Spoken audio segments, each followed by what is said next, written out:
I said a couple, I Pledge allegiance, please. Pledge allegiance to the flag of the United States of America and to the republic for which it stands, one nation, under God, indivisible, with liberty and justice for all.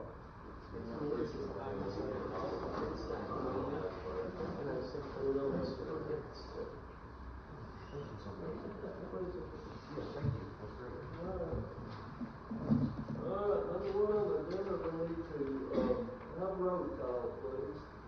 Vice Mayor Nelson. Here. Alderman Rubble. Here. Alderman Mason. Here. Alderman Mitchell.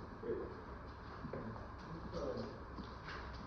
Next thing is approve the meeting minutes from July 22nd of the regular meeting. Make a motion to approve. Second. Okay, motion to approve the second. Roll call. Vice Mayor Nelson.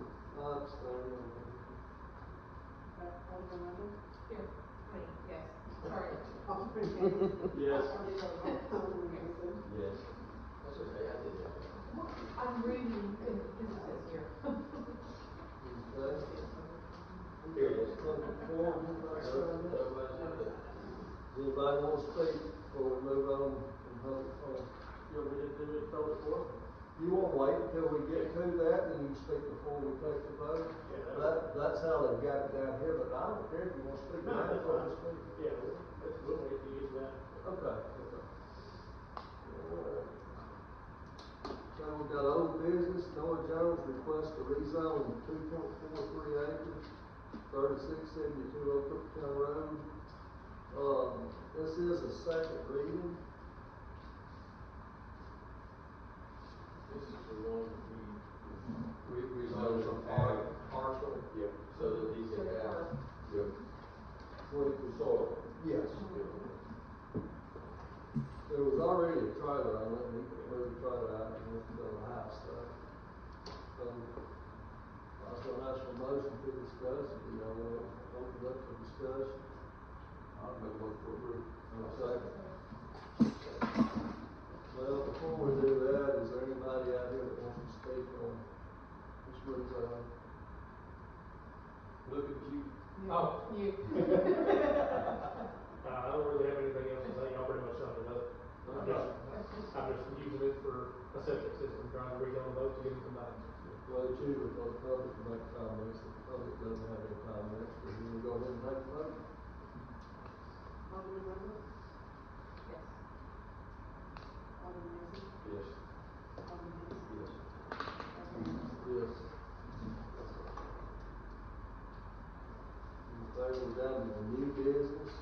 New business is, to adopt 2021 International Building Code. It will replace 2021-14.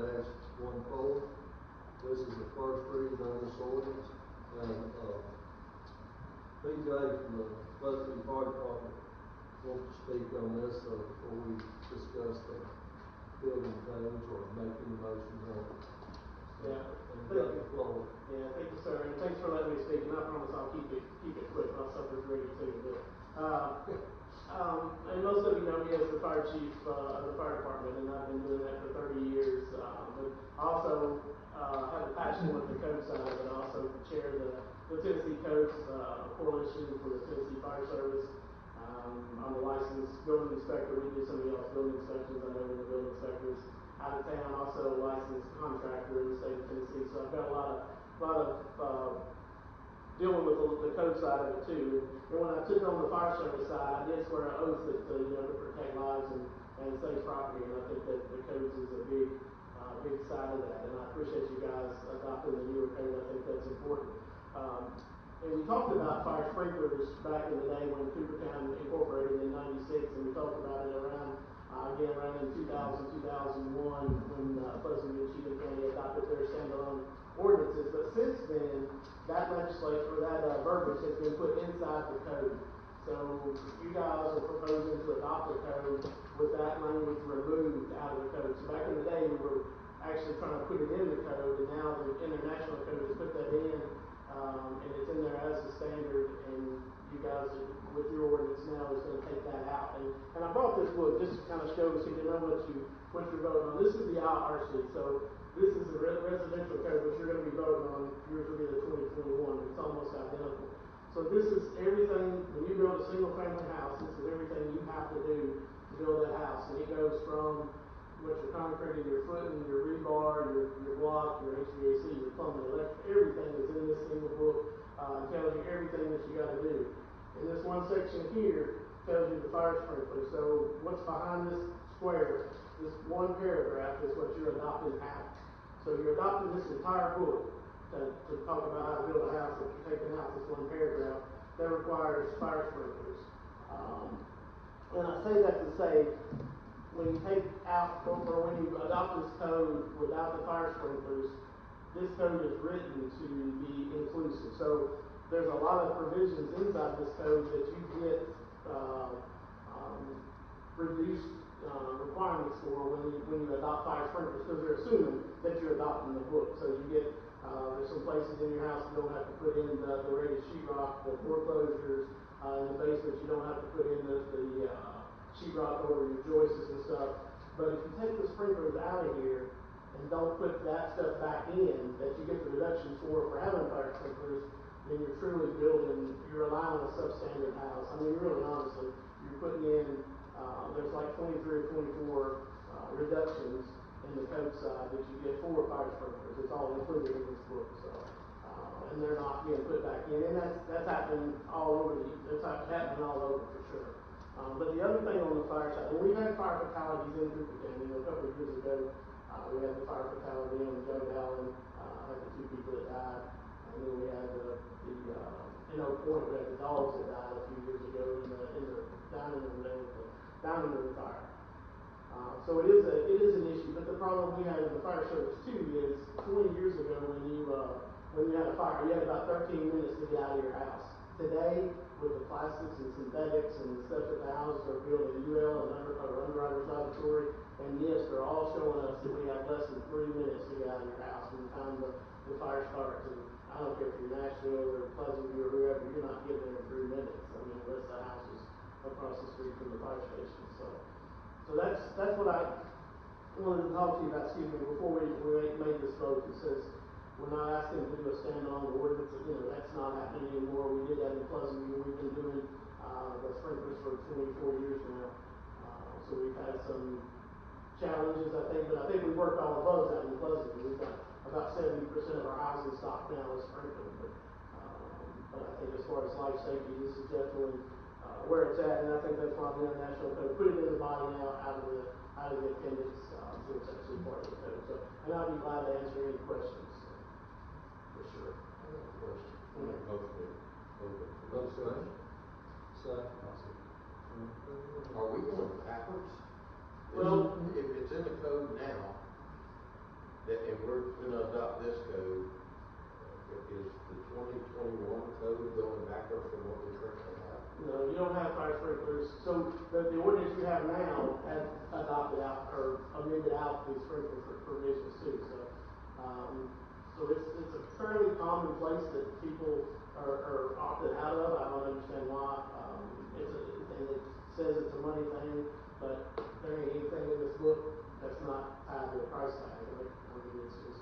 Is there a 2024 or 2025 version in that book? Yeah, there is a 24. It renews every 3 years. So this is 18, and then 21 is what you guys are proposing to adopt, and then 24 is just been released. That's the newest code out.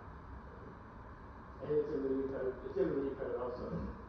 Just my question is, why wouldn't we adopt the 2024, the latest version versus 2021? I don't think it's out to be voted on. 2024, there's a couple of cities there's a few cities now that have already adopted. It is out.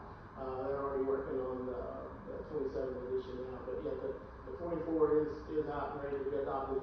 The reluctancy from a lot of people on the 24 is they want to let it get the bugs or kinks work out of it. My thought on that is the way technology changes today, those codes are vetted, and I think you ought to adopt the newest code as soon as it comes out, because the technology changes. Like I'll use 16 or the code before the 18, the 15 version. It didn't allow to use the plastic decking, or you had to use the wood and different screws and those kind of things. But the code's changed with the technology, so I mean it's totally up to you guys. The only requirement you have is to stay within 7 years of the state. You have to stay with whatever you have to be within 7 years of that. But yeah, I mean my personal opinion on it, I think the newest code version is by far the right way to go.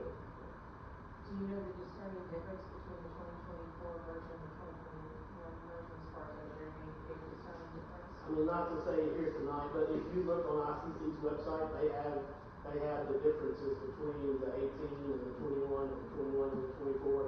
It's just a PDF that you can, they'll tell you exactly the changes that are made. And that website's ICC safe.org, I think. But yeah, they've got it. And they've got the booklet I was telling you about too, the reduction in requirements for fire sprinklers. Because like I said, this is something that happens at a lot of cities that they amend out the fire sprinkler side. The reason we opted out of the sprinkler side of it, we got it for the commercial. We're all the commercial buildings like that. But in my opinion, I'm not going to tell someone that when they build a house that they have to put this in. That should be their choice. And back in the day, it was, like I said, and these are written as minimum standards. This code, it'll tell you in the preface that this is the minimum standard, but there ain't anything that you build, or anything in your house that you're doing that we're not telling you what to do. We tell you how deep to dig your footing, we tell you how much concrete, we tell you how tall your ceilings have got to be, what kind of windows, what kind of insulation, R values you have to have in your attic, all of those things are tied to the price tag. And it's all required in this book, like I said. That's what I don't understand on a personal level, is why we amend out that one little paragraph out of what 400 or 700, 580 pages. That's a problem. And like I said, I wouldn't ask you to do it if I didn't think it was the right thing to do for the citizens and you guys as elected officials, because it is a requirement, just like smoke alarms or any of the other things. But we're not going to save people in a house with the fire department. I mean, we're just not in newer houses. We're not getting there in 3 minutes. That's not going to happen. And 3 minutes is from the time the fire starts. They still got to get up. They still got to call 911. 911 still got to dispatch us. We still got to get ready and get out there. So if you're not out before we get there, chances are you're not going to come out. And I think, like I said, it's totally your vote, it's your decision. But I think it's my job as the fire chief to say that this is the way, and one of the only ways to be as safe as we can be, for sure. So we've let the builders know, and the people building homes know that they have that option for a sprinkler in if they want to. Can I put you on the spot as a realtor? Do you have clients asking for sprinklers in homes, or asking they don't want sprinklers in homes from your side? On my side, I don't see a big difference, they're not really inquiring about it. I would say that I've seen, I don't know if PJ taught his daughter in school yet. I've seen a lot of damage in homes from sprinkler systems that have malfunctioned, particularly when the home's been vacant, and whatever, lines bust, whatever, and it's like huge disaster and loss of the home, from the sprinkler system. And right now we're going through a thing with the water department. We don't know if we're going to have the water to all this thing. And that's one that concerns me is because we are so rural, is when we do have a power outage, we can have power outages for weeks.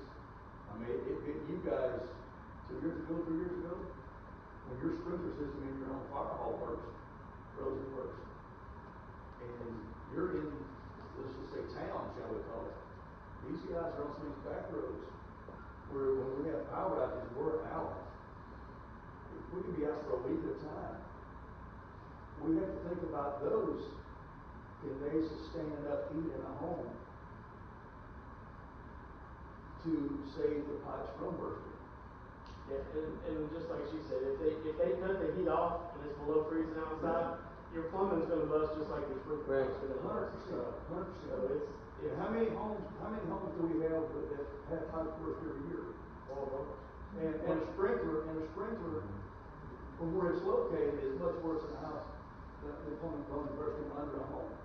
Yeah, and they, like I said, since well, let me say this in just defense on the sprinklers. I know if you go to VDOT, there ain't anything you can do. It's gonna freeze. I mean, so is your water heater, so is your toilet, so that's all gonna freeze.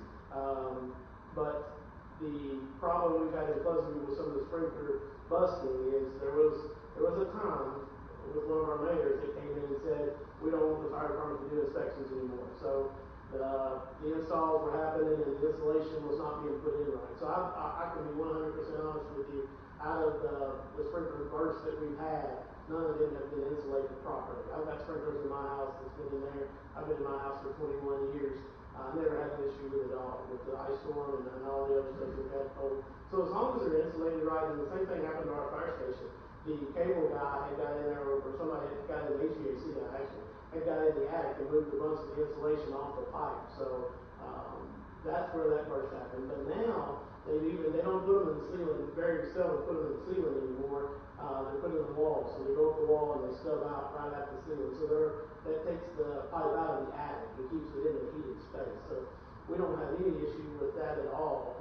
But again, if you cut the heat off, there ain't no fix to that. But they are tied into the same meter. So if you cut your meter off, if it's a vacant house, and you cut your water off, then it cuts the water and the sprinkler off too. So. And like I said, this is not me trying to get this. This is just, I think it's the only way for us to offer the highest protection rate for our people, for sure. Can I ask a question? Have any of y'all witnessed the fire department's burn trial where they show the difference between the sprinkler side and the non-sprinkler side? If you haven't seen that, it's humbling to watch it. It is. I think it's a good idea, but am I gonna try and tell somebody they have to do that? I think it should be their choice.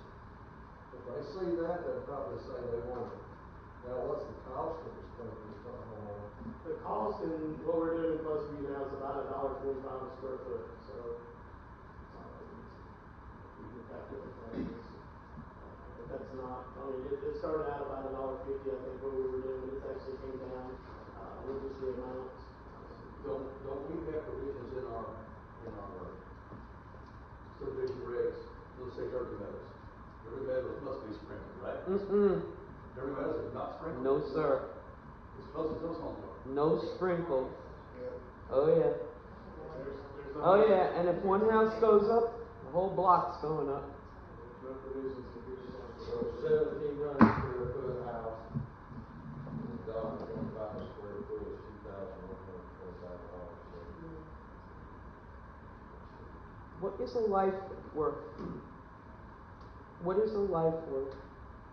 Have we as a city looked at the 2024 regs for the whole? We don't have. Make this simple for not make a motion and table this, and we need to opportunity to look at 2024 and give us a recommendation back. Motion's been made and tabled to, motion been made to table again and been seconded by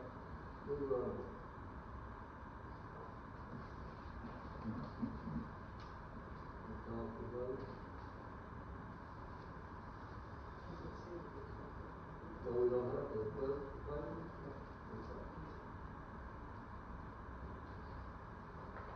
Wasn't even an option. Won't Get hurt. sprinklers Yeah, in let's my go ahead and house. take a vote for table. Yes. Wasn't even an option. It wasn't Derby Meadows. Yes. Wasn't even an option to get sprinklers. Yes. I have them in my condo in Nashville. Yeah, with that PD having. And now let's go back to the 2021 version, if that's what you think. Usually we don't adopt until they're like 3 or 4 years old, we just come back 2 years out. Okay, we're down to reports and bank balance. Y'all can see that in the report. Any questions on that?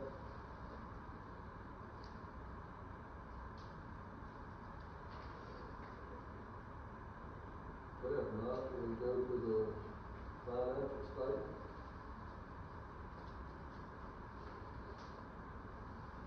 Anything anybody wants to share on that?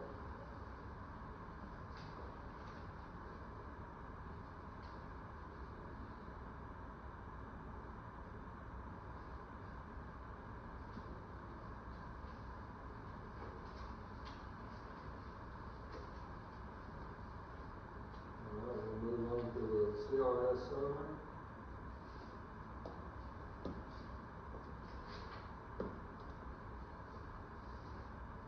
I hadn't moved much. We'll go to the citation location report. Chief wants to go ahead and give his report now, or he wants to talk about it anytime, but we got the police chief report. Yeah, good afternoon. Not a whole lot to talk about, just kind of briefly go over the activity report. 35 incident reports, couple use of forces, 5 domestics, couple drug arrests, 6 felony arrests, 24 misdemeanors, issued 33 traffic citations to the city, responded to 8 vehicle crashes and ended up reporting 3 of those. Couple vehicle searches, some marijuana and drug paraphernalia that were seized. Couple driving unsuspended or revoked, no driver's license. We did have a resisting arrest, reckless endangerment, couple of aggravated domestic assaults, consensual assaults, burglary, vandalism, trespassing, move over law. A drunk guy had a firearm on him. Had a couple DOAs, some very minor domestics, couple dog attacks, a cat attack. Yes, you read that correctly. It does say cat attack. It does say that. Credit card fraud, theft of property, so obviously the identity theft to deal with. Suicidal threat. We have 1 missing person. The person was located, 2 overdoses, some lost property, and a couple of matter of records with 3 civic/traffic cases. Finish it? Are those the same civic cases for both of them? No, they're different. Different ones? Mm-hmm. We have about 3 to 5 or so typically a month that we deal with. Yeah. Sometimes more, sometimes less. Actually, this month I think we're at like 8 or 9 between the civic and traffic. We had a lot of reports come in last 2 weeks. Seems high for us. That's what I was wondering. Very busy. That's A lot of it is the same number, that's why I was curious. a lot of it is financial exploitation. A lot of it with the elderly population. Yeah. Yeah. Any more questions? Did domestics increase? Yes. Yes. Yeah, we ended up doing probably at least 8 or 9 domestics in total between the ones that we made a report or just responded to a verbal domestic or made an arrest. So they're up double for the month of July. Which is typical every summer.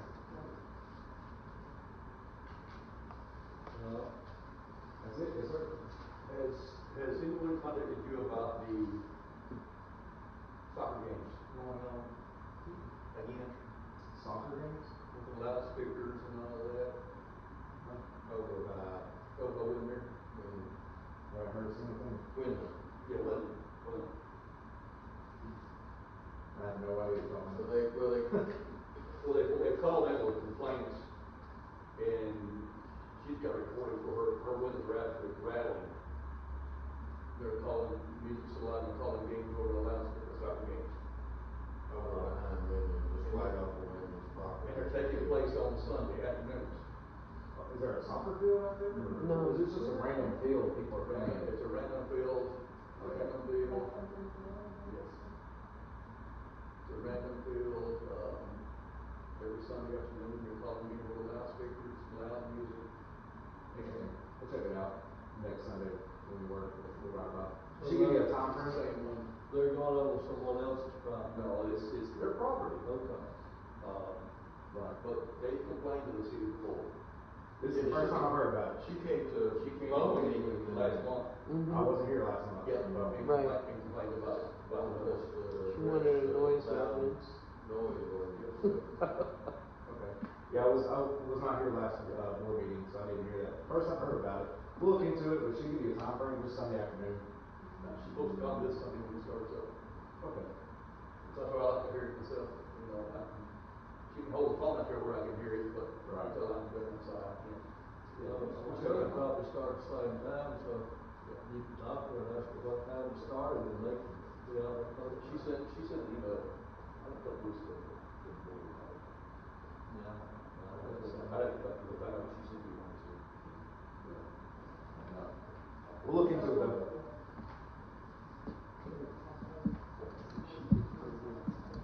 We're down the street department, Johnny, you wanna report on anything? Yeah, we've been scraping the edges of the road. I'm sure you've noticed that on Battle Creek, Martin's Chapel. We finished up the high spots on it. You might get some complaints from that. It's all of them. I don't know. There's been a few angry folks that were uglifying their yard, but it's in the right of way and it's keeping the water off the road. So we're doing the best we can. We're cleaning it up better than others would have done, I'm sure. Other organizations. Salt building is now complete. I'm working on the numbers. Right now it's looking at 59,000 roughly, all in. So it's up now? Well, we budgeted for 50. Right. So 59,000 is about where we're at now. So hopefully, I think that's all the numbers we got in on. I gotta check with Emily tomorrow or whenever she gets back to know for sure. The Mini X sold for $85.25, and the bed from the wreck truck sold for $3,900. So a total of $12,425 for that. So we sold off equipment to pay for what we got back there. So I'm happy with what we did. Yeah, it's all up. We should be getting an order of salt, or I got to place the order of salt by, I think it was October 15th, somewhere in there. Have guaranteed delivery, so we'll have that coming shortly. Are you gonna holler or someone else gonna bring it It's in? Compass Minerals is the state's contract, and if they haven't gone up, I haven't seen the new one yet, but I do believe the last time we looked it was $93 a ton for salt. And we're looking at roughly 120 tons back there that we could fit, whereas we were paying $375 or so for pallets, or $375 a ton for pallet salt. So this will dramatically cut the cost of de-icing the roads. And when you order this salt, are they gonna deliver? Yeah, they deliver it. They come in with dump trucks. That's why it's as high. Or that's why the building is as high as it is, to be able to get a triple axle dump truck in there fully raised up. Y'all have any questions? Okay, we're down to close, we've already did fire department's report. Yeah, you guys have got the report in front of you. I won't take up any more of your time. So if you have any questions on it, I'll be glad to answer any questions. But I was really, real quick on a couple of cool things that are going on at the fire station that are not in the report. We're fixing, or we're working on our second recruit class for the year. We graduated 11 in the first recruit class. We've got 10 in this recruit class. So hopefully these volunteers will stick around with us and give us some extra volunteers in all of our areas. You're going to notice our trucks and people out at the hydrants. We're working on our ISO stuff now. So they have to go out and test every fire hydrant, test all of our hoses. We've got about 22,000 linear feet of hose that we have to test. We've been doing pre-plans. So between now and the end of the year, now that it's cooling off a little bit, you'll probably see our trucks out on the roads a lot doing the hydrant testing and this kind of thing. So just kind of give you a heads up. Who's this recruit class you have in now, graduate? They'll graduate in November, I think. I can get you the exact dates on that, for sure. I can send that to you. I just know somebody that's in this. Oh, really? Who is it? Layla. Oh, yeah. So Layla she did an internship with us at Furniture Christian School. Yeah, so that's awesome. She's a good girl. So, yeah, if you have any questions on the report or the fire department, I'll be glad to answer. Okay, we're down to orientation from Alderman, or is there anything any Alderman wants to discuss or bring before us at this time?